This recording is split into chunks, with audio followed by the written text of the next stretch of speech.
The final scene always represents something greater than the hero herself. It almost feels like the outcome of the entire struggle will have a far reaching consequence on the ordinary world. The hero and the audience both feel the weight on her shoulders as they wage that final battle and return to the ordinary world, which has now been changed for the better. Our final presentation is how to get a horse to drink the water. A foster child takes on the industry by Claire Muselman. Claire is the director of workers' compensation at Continental Western Group, a Berkeley company. She holds an AIC, AIM from the Institutes, a bachelor's degree from the University of Iowa, a master's degree in public administration, and specialist in education from Drake University, where she's now an adjunct professor. Claire is pursuing her anticipated doctorate in education from Grand Canyon State University. Claire is the ambassador for the Iowa chapter of the Alliance of Women in Workers' Compensation and is a new co-host of Adjusted, a claims podcast. Take us home, Claire. Thank you, Greg. And thank you to everyone who shared your stories. They are amazing. And to share the stage with you guys words won't ever explain my gratitude for being here today. So I'm standing here before you guys to close out the Heroes portion of People's Choice Awards. And the only reason that I am here is from my fantastic family called the Workers Recovery Unit at Continental Western Group. This group was founded back in 2017 when I first came to Continental Western. And on our 1-year anniversary, I was sitting with one of our leaders, Lori Bowen. And Lori, I hope you're out there today because this made the biggest impact on my life thus far. Lori and I are sitting in a conference room in our room 300, and it's a big windowed room, conference room with probably 12 chairs that sit around the table. And in this time period, I looked at Lori and I said, hey, why did I create this? I said, what's the why? I know the purpose. I know we're here to make good things happen for injured workers. Like, we are here to challenge the industry of what you've always done is not working anymore. We are not a checkbox life cycle anymore. We are here to impact human beings and make amazing things happen for them. And Lori grabbed my hand and looked at me with the most kind eyes I've ever seen. And she said, oh, honey, you built your family. You don't have a family and you built one here. She's not wrong. So I'm going to take you back. So I was born in Cedar Rapids, Iowa at Mercy Hospital so many years ago. And this is my bear that I'm going to keep with me through this because I went through 4 foster families before I ended up with my adopted family. And during those time periods when you're young and there's all of the talk about how you formulate bonds with people, especially when you're a baby, of having that loving, nurturing soul that comes through. I had 4 families before I hit my family. And so the word family is very different for me. I didn't have those bonds. I didn't have that feeling of I belong here. These people are my people. And so going through those 4 foster families and finally being adopted into a family, it was not exactly what the world would love you to think of how you go through the system. And if you are someone who's adopted out there, I see you, I hear you, and you matter. It does feel different. It does feel different. It's very hard to be adopted into a family and be expected to feel something in a certain capacity. And then on the flip side, if you come into a family later on in life and you're blood, but you have 0 life experience, that's also a very challenge too. So anyone that's out there listening that's adopted, I see you, I hear you, you matter. So I get adopted into this family, and after bouncing and bouncing and bouncing, and I get into this house, my adopted mother was like, we got to do something about this. The industry is broken. We should fix it. And she joined a group called Resolve that worked with Terry Branstad, who was a recent governor in Iowa, and was also a governor back in the 1980s. And she helped him try and change the system because she knew something wasn't going well enough that this shouldn't have happened the way that it did. So thank you to Mom for always challenging the status quo back in the day. So my mom is out at a Resolve meeting one night. I am 2.5, almost 3 years old. This is a picture a couple days before the incident. Hopefully you guys can see this. So I have one of those awesome bowl cuts, and I hope you all remember those, because if you are my age or a little bit older, you'll understand like that was like the thing. We had those bowl cuts. So my mom is at a meeting, and my dad happens to be an alcoholic, and he is left with the responsibility of taking care of me for the night. And we've already showered up and everything. And I'm wearing this mint nightgown, like it reminds me of Little Mermaid, because it's that mint green with that beautiful pink lotus flower that has like a little pocket in it that when I lost my teeth, I used to stick my teeth in it. So very special night. Dad's making me banquet chicken. So again, if you're back in the 80s, everyone remembers the banquet chicken box. It's red. And I got banquet chicken that night. I was so excited. So I am sitting eating dinner. My dad's at the sink doing dishes. My dad, it's the 80s. So dad's shirtless. He's wearing these burgundy brown, like running shorts. So they're the short running shorts with the white piping on them. And I go to take a bite of my chicken and I realize it's cold. So I hop off the chair and I walk over to my dad and I start tugging at his shorts. She's like, Dad, the chicken's cold. Dad's a few beers in. Dad's not overly excited to be home alone with me, and Dad's not overly excited that I'm bothering him at this point. Dad picks me up and chucks me under the table. I end up cracking my head open, and I'm going to try and show you guys this, but there is a scar within here, and it's about 2.5 inches long from when I was little. My very first childhood memory is waking up with 6 doctors and nurses surrounding me, repairing my head. Adopted family, man. Life's cool. So we get home that night, and after my dad had put me in the car seat on our way to the hospital, and he was adamant about cleaning up the blood because this is a big issue, and my mom's going to be so angry when she gets home. So I sat in the car seat for 2 hours while he cleans up the house before we head to the hospital.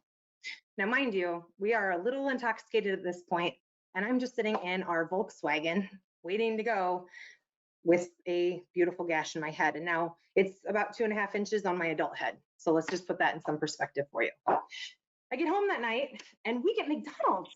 So I am ecstatic because we get McDonald's tonight. I'm so pumped. And I got stickers. So I stick the stickers in my hair, and my dad's trying to give me a bath again to put me to bed.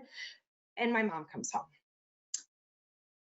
Not exactly sure the story that my dad told my mom, but I get sent to bed and I can hear them arguing. And so I sneak out of my room because I'm little at this point and I want to know what's going on. And I'm sitting at the top of the stairs next to our English Springer Spaniel, Mandy. And I can hear my parents arguing. And my dad's like, this wouldn't be an issue if we never would have adopted her. Oof. Okay, so mind you on that.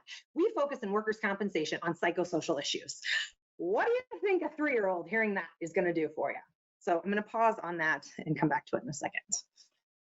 Woo. So the dog Mandy is like my person at this point. She is my ride or die because she's a dog. Every child needs a dog. So I would go lay on the stairs with Mandy whenever anything happened, whenever my dad was too intoxicated or my mom was upset or whatever had transpired that night, I would go lay with Mandy. This is one of those nights I just laid on Mandy. I'm at the top of the stairs in a split foyer house, and I am simply laying there with Mandy. So flash forward a couple years, and now we're in school, and my parents had always been very, very forthcoming with me that I was adopted. I told everyone because I didn't think there was anything wrong with it. I thought it meant that I got chosen to go to my family. So I got chosen to be in a family. Well, guess what? You know how kids and bullying and all that fun stuff happens? So starting when I was little, and I think it was 3rd grade that was the most impactful, and this is kind of where the rest of the story is going to wrap up. I was in art class, and one of the kids was like, so you're adopted? So your parents didn't want you. I had never thought of it that way, minus the night where we had the incident. So now not only do I have my parents talking about how, well, we didn't want her, I bounced to 4 foster families, and I was put up for adoption. And now my peers are challenging me with, hey, guess what? You weren't wanted. Super fun. So let's take the ages of 3 to 7, possibly 8 at this point. And that is the foundation for the script that I got to live for a while, because I didn't know any different. And so when we talk about people who need a champion or just somebody to flip the script, that is where our power lies.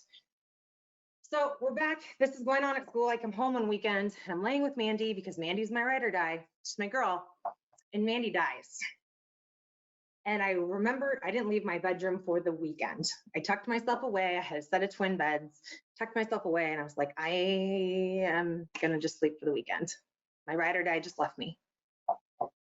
That Monday morning, I woke up and something in me was like, you have a choice here. Here's the Robert Frost poem. Here's a road diverged into the woods, and I'm going to take the one less traveled. I got up that morning, I had a permanent marker and I had a cork board that was in my childhood bedroom. And I wrote on it, most smiles are started by another smile. Be the smile. And I drew a big smiley face. So when I come into the work comp industry and I tell you guys I am glitter and sparkles, I get to be glitter and sparkles because I choose it every day. From the time I was 7 years old, I made that precise decision at that moment that wasn't going to define me. Okay, so my adopted mom had other plans. So the foster families, you go through the system and stuff happens, but then you have a choice of how you're going to take that. Pain has purpose. And in this, that is where you get to be the smile, you get to be the change, and you can help impact other lives.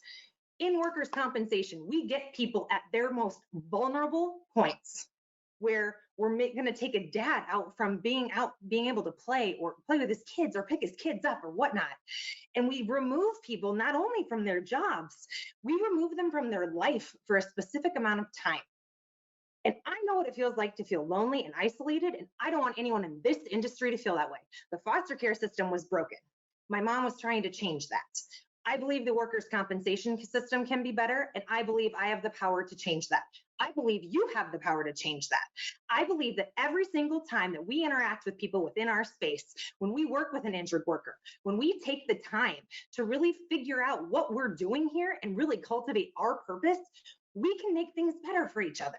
We can take the time to make things awesome and empowered and inspiring, and we can make the world a better place. And so I leave you with today, that's my story and why I'm so passionate and I am glitter and sparkles, because I know what darkness feels like. It feels terrible to never understand what family is. You can have parents. Parents do not equal family. And there was no way that I was going to let my childhood bleed onto my daughter. And it was time for me to flip the script and change the life. My dad was an alcoholic. He still is an alcoholic. Bless his soul. I wish him the very best. My dad's father was an alcoholic. My mother's mother was an alcoholic. At some point, you guys, we wake up and we flip the script. That's not the script I want for my daughter. And it took a lot of soul searching. And David Vittoria, thank you for speaking today. David helped me realize, hey, you can define your own story, figure out what your story is. And so it takes time to dig in and figure that stuff out. So I leave you guys with this today. Number one, love yourself. Because when you love every part of you, even the really icky parts, and all of us have icky parts as much as we want to be raised beaver cleaver, we have icky parts within ourselves. Figure out a way to love them so that you can let it go and you can be free from whatever is coming your way. The kids can't hurt me anymore. My parents didn't want me. Okay, come at me with something better. I'm here to make sure that we as an industry do good things to make people move forward and to understand that we see you, we hear you, and we acknowledge you. I have a scar on my forehead that gets to remind me of that every day.